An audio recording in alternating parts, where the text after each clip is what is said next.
National security adviser मोहित यूसुफ साहब जो फरमा रहे हैं वो कह रहे हैं कि हमारी जो इकोनॉमिक पॉलिसी है वो अमरीकी असर से आजाद नहीं हो सकती। क्यों क्यों ऐसा है कि आईएमएफ के जरिए या एफएटीएफ के जरिए हमें ये लगता है कि हम पे प्रेशर डाला जाता है? इसलिए डाला जाता है कि आप कमजोर हैं।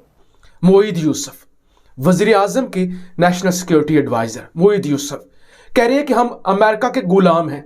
यानी हम जो पॉलिसी बनाते हैं, जो भी खारजा पॉलिसी बनाते हैं, अमेरिका के मरहूने मिन्नत होती है, अमेरिका के कहने पे बनाती हैं।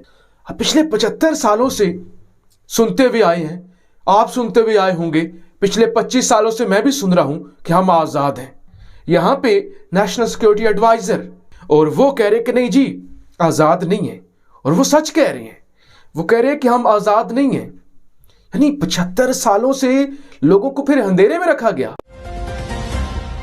तो दोस्तों, पाकिस्तान के एनएसए ने अब एक ऐसा बयान दे दिया है कि जिसे सुनकर पूरे पाकिस्तान में खलबली मच चुकी है। दोस्तों, जो पाकिस्तान का एनएसए है उसने अभी एक बयान दिया था और उसमें उन्होंने कहा था कि हम लोग अभी भी अमेरिका के गुलाम हैं, हम लोग अमेरिका की इजाजत के बिना कुछ भी नहीं कर सकते, हमारी सरकार अमेरिका की इजाजत के बिना कोई भी फैसला नहीं ले सकती। और दोस्तों, जैसे ही पाकिस्तान के एनएसए ने ये बयान दिया, पाकिस्तानी मीडिया में दोस्तों भूचाल आ चुका है। और जिस चीज की छोटी सी झलक दोस्तों आपने जो वीडियो का इंट्रो था उसमें देखी होगी। दोस्तों, पाकिस्तानी मीडिया ये पाकिस्तान के एनएसए पर इस टाइम बहुत बुरी तरह टूट पड़ी है, क्योंकि दोस्तों आप लोग इस चीज का तो आइडिया लगा ही सकते हो कि अगर पाकिस्तान के किसी ऑफिशियल या पाकिस्तान के किसी मंत्री के मुंह से पाकिस्तान की असलियत निकल जाए तो उसका पाकिस्तान में क्या असर होगा। और दोस्तों, इस टाइम पाकिस्तान के एनएसए की भी पाकिस्तान में वो हालत हो रखी है। तो दोस्तों, वीडियो बड़ा ही मजेदार होने वाला है, इसे आखिर तक जरूर देखना। और अगर आपका ये वीडियो किसी भी तरीके से अच्छा लगे या पसंद आए तो प्लीज दोस्तों वीडियो को एक लाइक जरूर दे देना। और अगर आप आज इस चैनल पे पहली बार आए तो प्लीज चैनल को सब्सक्राइब जरूर कर लेना। ये बिल्कुल फ्री है, आपका सब्सक्राइब करने का एक भी पैसा नहीं लगने वाला। तो चलो पहले अभी ये वीडियो देख लेते हैं और मैं मिलता हूँ दोस्तों आपसे वीडियो के आखिर में। इस वीडियो पे डिटेल में कुछ और बातें करेंगे, तो चलो पहले अभी ये वीडियो देख लेते हैं। नेशनल सिक्योरिटी एडवाइजर मोहित यूसुफ साहब जो फरमा रहे हैं वो कह रहे हैं कि हमारी जो इकोनॉमिक पॉलिसी है वो अमरीकी असर से आजाद नहीं हो सकती है। तो फिर at what cost we are giving statements? मतलब ये over the period of last 3.5 years हमने जो स्टेटमेंट्स दिए हैं वो फिर जस्टिफाइड है? के बावजूद तब्दीलियों के अमेरिका दुनिया की सबसे बड़ी इकोनॉमिक पावर है। सो आपके ख्याल में वेनेजुएला हो सकता है, भारत हो सकता है, चीन हो सकता है? मुझे ये बताइए, चीन क्या इस वक्त अमेरिका की इकोनॉमिक इन्फ्लुएंस से निकल सकता है? बिल्कुल नहीं निकल सकता। ये ग्लोबलाइज दुनिया वैसी नहीं है, मेरे ख्याल में वो ये कह रहे हैं। जो आपकी दूसरी बात है वो पाकिस्तान के लिए बड़ी जरूरी है और वो हमें सीखनी होगी, वो अमेरिका नहीं सीखेगा, हमें सीखनी होगी। वो ये है कि किसी के साथ ताल्लुक रखने का मतलब ये नहीं है कि उसके दुश्मनों को अपना दुश्मन बना लो। का मकसद ये है कि हमें इस फ्रेमवर्क से निकलना है कि अमेरिका से ताल्लुकात का मतलब ये है कि हम उनके क्लाइंट बन जाए, या ये है कि जिससे उसकी दुश्मनी हो हम उनके उस तरह प्रॉक्सी बन जाए। तो हमारा जो आईएमएफ का प्रोग्राम है, हमारे एक तरफ कर्जे हैं, दूसरी तरफ आईएमएफ के प्रोग्राम के अंदर हम हैं, फिर उसके अंदर कुछ डिलेइंग टैक्टिक्स आती हैं, कुछ कंडीशंस इस वक्त बड़ी स्ट्रिक्ट हैं। तो आपको लग रहा है कि अल्टीमेटली अगर हमारा अमेरिका के साथ जो ताल्लुक रहा है, डिप्लोमेटिकली शायद हम उस तरह से अच्छा बिहेव नहीं कर सके, कुछ स्टेटमेंट्स के अंदर कुछ स्टेटमेंट्स हमारे सख्त थे तो शायद दूसरी तरफ बुरे भी लगे, तो उसके बाद आपको लग रहा है कि जब मईशत हमारी उसके असर में रहेगी, जैसे कि आप भी फरमा रहे हैं, तो उसमें कोई ईज ऑफ होने के चांसेस, कोई फ्लेक्सिबिलिटी आने वाले दिनों में दिखाई देगी? क्योंकि कॉमनर ऑब्वियसली इफेक्ट होता है। यार आई होप सो फ्लेक्सिबिलिटी, लेकिन अमेरिका से नहीं आएगी, फ्लेक्सिबिलिटी आपकी इकोनॉमी से आएगी। तो फिर आईएमएफ का मसला इतना बड़ा मसला ना बनता। क्यों ऐसा है कि आईएमएफ के जरिए या एफएटीएफ के जरिए हमें ये लगता है कि हम पे प्रेशर डाला जाता है? इसलिए डाला जाता है कि आप कमजोर हैं। तो उसका हल क्या है? या तो ये एक हल ये है कि आप उस प्रेशर को बर्दाश्त कर लें, मजबूरी में करना पड़ता है, लेकिन उसका लॉन्ग टर्म हल तो सिर्फ एक है ना, सिर्फ एक है, और वो ये है कि आप अपने आप को इतना मुस्तहकम करें कि आईएमएफ आपके लिए इंपॉर्टेंट है। यार ये बड़ी अजीब चीज है रेहान, मुझे अब तो ये भी नहीं याद कि आपने और मैंने कितनी बार बात की आईएमएफ पे। ये नॉर्मल नहीं है, ये नेचुरल नहीं है। आम मुल्कों को हर वक्त आईएमएफ नहीं करना चाहिए।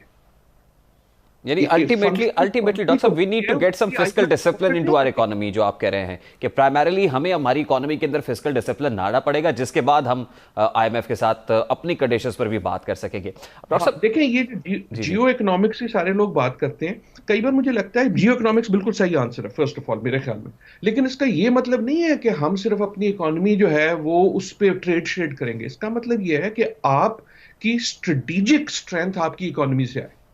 देखो ना, आपकी एक स्ट्रेटेजिक स्ट्रेंथ आती थी बंदूकों से, टैंकों से, जहाजों से। उसी तरह जिस तरह आपकी एक स्ट्रेटेजिक स्ट्रेंथ जो है, उसका एक और मंबा जो है वो आपकी इकोनॉमी होनी चाहिए। अगर आप कोई ऐसी चीज दुनिया को बेचते हैं तो दुनिया आपकी इज्जत करेगी। लेकिन जो पहली खबर मेरे पास है, कि सुबह से मैंने पढ़ी है, सुबह से मैं परेशान हूं कि इस पर क्या क्या क्या तबसरा किया जाए, क्या बात की जाए।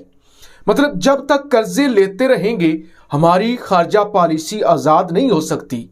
मोईद यूसुफ, वजीर आजम के national security adviser Moeed Yusuf कह रहे हैं कि हम अमेरिका के गुलाम हैं। यानी हम जो पॉलिसी बनाते हैं, जो भी खारजा पॉलिसी बनाते हैं, अमेरिका के मरहूने मिन्नत होती है, अमेरिका के कहने पे बनाते हैं।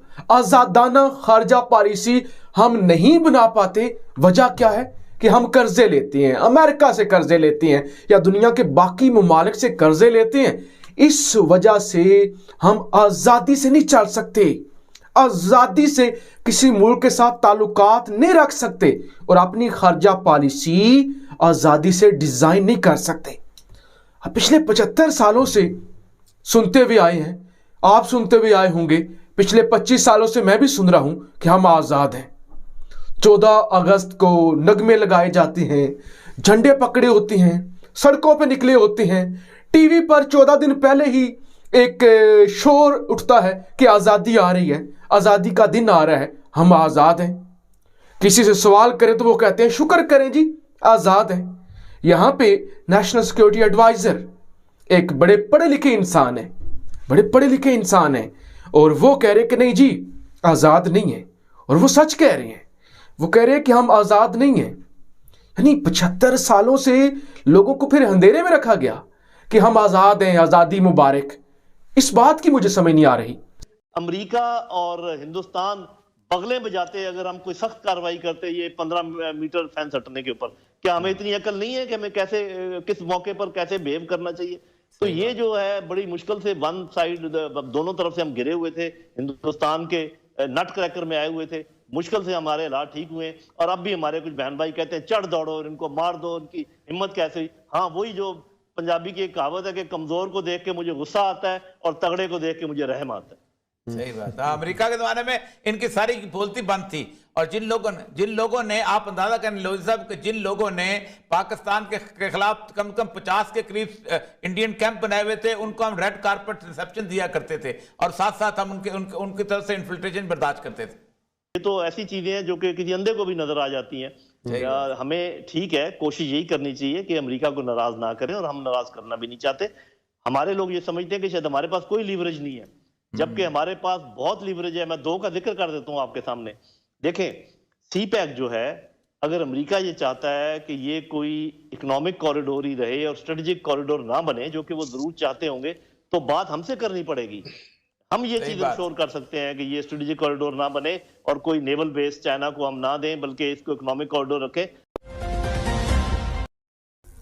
तो दोस्तों आई होप आपने वीडियो तो देख लिया। अगर आपको ये पसंद भी आया होगा, तो अगर आपको वीडियो किसी भी तरीके से अच्छा लगा था तो प्लीज इसे एक लाइक जरूर दे दें। तो चलो दोस्तों इस वीडियो के बारे में थोड़ी डिटेल में बातें कर लेते हैं। तो दोस्तों पाकिस्तान के एनएसए ने अपने बयान से पाकिस्तान में जो तहलका मचाया, उसकी गूंज दोस्तों पूरे पाकिस्तानी मीडिया में सुनाई दे रही है। दोस्तों पाकिस्तान के एनएसए ने अभी ये जो एक बयान दिया था, जिसमें उन्होंने कहा था कि हम लोग अभी भी अमेरिका के गुलाम हैं, हम लोग अभी भी पूरी तरह आजाद नहीं है, हम लोग अपने फैसले वो अभी भी पूरी आजादी से नहीं ले सकते, हमें पहले अमेरिका से पूछना पड़ता है, और जब हमें अमेरिका से इजाजत मिलती है तभी हम कोई फैसला ले सकते हैं। और जैसे ही पाकिस्तान के एनएसए ने बयान दिया, वैसे ही दोस्तों पूरी पाकिस्तानी मीडिया पाकिस्तान के एनएसए को काट खाने को दौड़ रही है। और जिस चीज को दोस्तों आपने वीडियो में भी देखा होगा और आई होप आपने इसे एंजॉय भी किया होगा। दोस्तों पाकिस्तान ये करें कि हमें अब 72 सालों से अंधेरे में रखा गया कि आप लोग आजाद हो, पर हमारी असली सच्चाई तो हमारे एनएसए ने बता दी है कि हम लोग अभी भी गुलाम हैं। और ये दोस्तों पाकिस्तानी इसे किस वे में कह रहे हैं वो तो आप लोग समझ ही गए होंगे कि ये कह तो ये बात रहे हैं, फिर इसका मतलब इसका उल्टा ही है।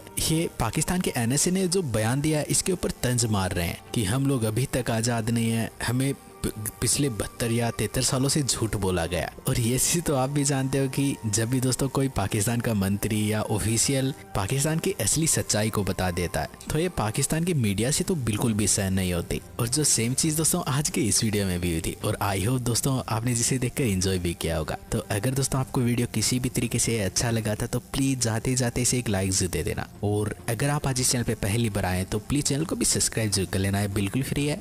आपका चैनल को सब्सक्राइब करने का एक भी पैसा नहीं लगने वाला। और जब आप चैनल को सब्सक्राइब करो तो जो सब्सक्राइब का बटन है उसके पास आपको एक घंटी का आइकन भी दिखाई देगा, यानी घंटी का लोगो भी दिखाई देगा। उसको भी याद करके दबा देना, जिससे कि ये चीज़ 100% कन्फर्म हो जाए कि अगली बार जब भी कोई नया वीडियो अपलोड हो आप लोगों को नोटिफिकेशन है वो सबसे पहले मिले। क्योंकि आप लोग भी ये चीज़ जानते हो कि यूट्यूब पर बहुत बार वीडियो होती है उनकी नोटिफिकेशन है बेटा। तो प्लीज़ दोस्तों जो बेल आइकन है उसको याद करके प्रेस कर लेना। और जब आप बेल आइकन को प्रेस करो तो आपको उसके पास एक ऑल का ऑप्शन मिलेगा, उसको भी याद करके दबा देना, जिससे कि ये चीज़ 100% कन्फर्म हो जाए कि अगली बार जब भी वीडियो अपलोड हो आप लोगों को नोटिफिकेशन मिलेगी।